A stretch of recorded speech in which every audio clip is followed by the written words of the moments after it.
Welcome. In this video, I'll show you how to connect Notion to make.com. All right, so first up, open up your scenario. Now go ahead and add in a module. For example, I'm just going to click on the plus sign right here. Okay. I'm going to go ahead and use the search function and type in Notion. Once that's done, as you can see here at the top, we have the Notion app. Just go ahead and click on it. Now we have the database item right here, database page, page content, and users. Okay. Now, for example, I'm just going to go ahead and select the action, get a database, just like that. All right. It says here, create a connection. Just click on create a connection. Now go ahead and click on the drop down for the connection type. Select internal. Okay. If you want, you can go ahead and rename the connection. If not, it's going to need an internal integration token. Now let's just go ahead and open up Notion. Now once you're on your dashboard, go ahead and click on settings. And here, go to connections. All right. Now click on develop or manage integrations right here in the right side. Just click on it.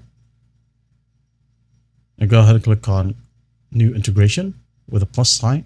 Now select the workspace right here. For example, this one. And the type would be internal. Now go ahead and upload a logo. Okay. Just for example, this picture right here. All right. I'm just going to wait for it to upload. And once it's done uploading, just hit on save. And of course, I forgot to name the integration. So I'm just going to go ahead and add in make to NTN, just like that. I'm going to hit on save. Now, once you hit on save, go back to the integration section right here.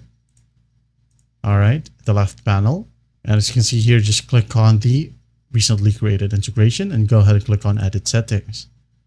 All right, as you can see here, we have the internal integration secret. If you want to, you can go ahead and enable all the capabilities right here. All right.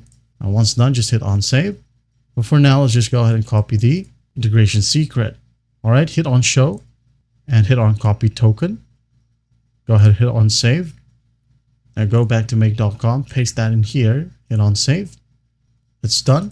Database ID right here will be needed. So if you want to follow through these steps on how to add databases to be visible in Make, and also retrieve added databases and pages after establishing the connection right here. I'll leave this link in the description. All right. And once you're done with everything, just hit on save. And once done, just hit on run and you're good to go. Well, I hope this video helps and I'll see you in the next one.